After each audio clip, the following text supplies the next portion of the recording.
What's going on, team? It's your boy G. We back at it again with another review. And today's video, we are going to be talking about none other than Spider-Man Across the Spider-Verse Part 1. Now, if you've been keeping up with me on socials, you already know that this movie was my most anticipated movie of 2023. I love the first one. This is the sequel, but it's also a part 1. So going into this movie, my biggest question was definitely, will making this a part 1 type experience kind of water down the novelty of it being a sequel? Because I feel like we're in the era of part 1s, whether we're talking TV or movies, and I really feel like there hasn't been a good track record for these types of films. But Across the Spider-Verse is not one of them. This movie was peak fiction and possibly one of the greatest Spider-Man movies of all time. The word that comes to mind when I think about this movie is definitely multifaceted, because the movie isn't called Spider-Man Miles Morales. The movie is called Spider-Man Across the Spider-Verse. So they surprised me with the way that they told this story, especially because of the way that the movie opened with none other than Gwen Stacy, aka Spider-Gwen.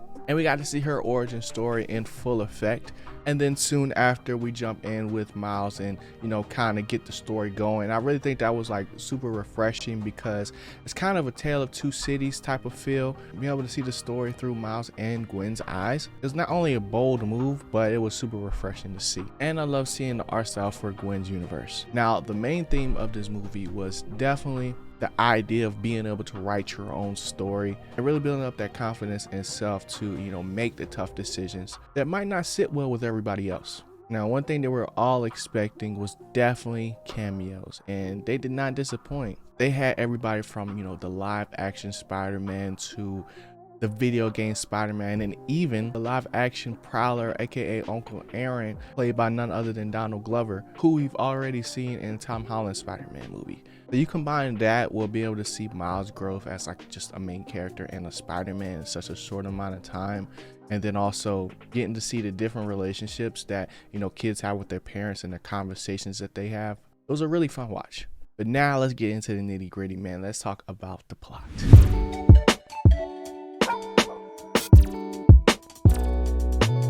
So like I said earlier, man, this movie starts off with Gwen getting to see her backstory and actually be able to see how her Peter died, which is really interesting because he didn't die as Spider-Man. No, he died as the Lizard, which is something I wasn't expecting at all. The plot has multiple storylines as we get to see more of what the Spider-Verse entails in the whole mythos. And one thing about this movie is that they introduce canon events, which basically hold the fabric of the multiverse intact, because without them, everybody would kind of cease to exist. At least that's how they explain it, right? Which is a cool concept in general, just because in superhero fandom, we always talk about what's canon and what's not.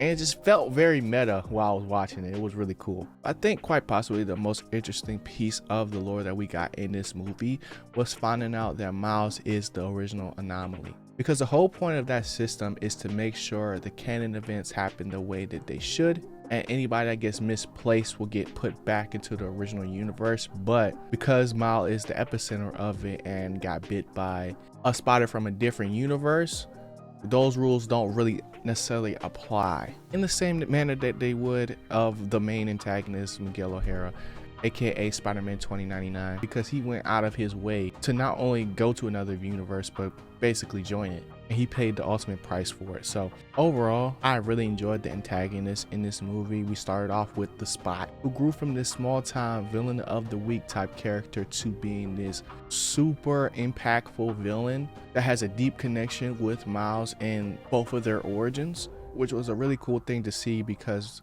at the same time we're seeing them chase Spot around in different universes, he's getting stronger, he's leveling up, and we're getting to see his convictions change to becoming a real deal villain. So that was super dope to see.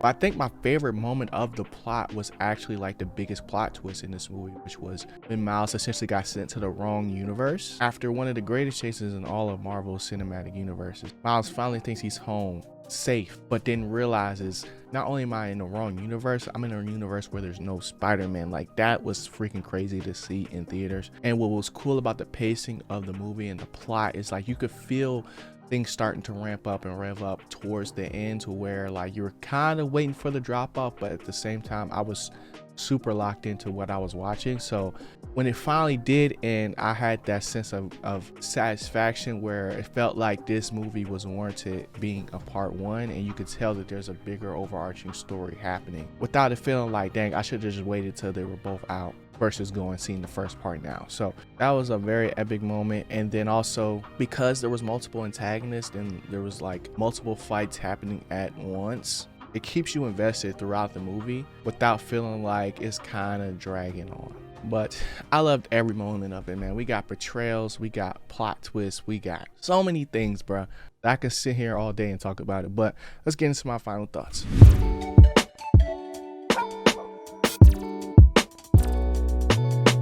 Like I've been saying, man, this movie has everything you could want in a sequel, from seeing Miles grow so much as like not only a person but as Spider-Man, and being such a really good main character because of the foundation of his family that has paved the way for him to basically succeed, and the fights and discussions that come with that. I really feel like it speaks to a lot of things that we're seeing today with the relationships between kids and their parents. I mean, his family is the reason that he's able to stay true to himself and trust his own gut, his own intuition when faced with like impossible circumstances. And when the story is driven kind of by like loss versus sacrifice, you're left with the question like, who really gets to decide who's worth saving and who isn't? Because that was just my whole beef with Miguel. Like, as the main antagonist, his obsession comes from his guilt because he tried to live someone else's life and lost it all.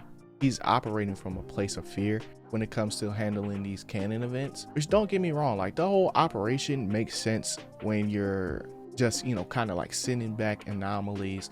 But when you start dealing with canon events and start dealing in fate, that's when things start to get tricky, because who are you to say things need to happen exactly as planned? Like, I don't know. Let me know where you guys stand on that end of the spectrum, because I'm rolling with Miles, bro. Like, just being honest. And I know I've talked a lot about Miles and a little bit about Miguel, but we got to see a lot of different characters have major character development throughout the movie, and got to see how impactful that would be to the overall story, because depending on who you focus on, it could end up being better or worse. But for characters like Gwen, you got to see her stop running from her issues and kind of just really expressing how she feels and be able to accept the consequences. And things turned out great. I mean, I'm not gonna sit here and say that's gonna be the same thing for everyone, but I don't know, it felt like we got a really complete story. And now we're gonna get to see what it would be like if Miles didn't become Spider-Man, if there wasn't a Spider-Man, period, and there was only the Prowler, aka Universe 42 Miles, bro. Like, that's just gonna go crazy, bro. Because can we talk about the range, bro? Shamik Moore went crazy on the voice acting for this movie, like, because both of those characters felt way different, from the tone to just like the vibe, bro, and the aura that you kind of felt coming off the screen, bro. Like, it was so freaking fire. And we're gonna get to see the duality of like what Miles would really be like if he didn't grow up with his dad. Now, I can't call what's gonna happen in the actual plot, but all I know is I'm finna go see it, you know. And once all these ones come out on digital,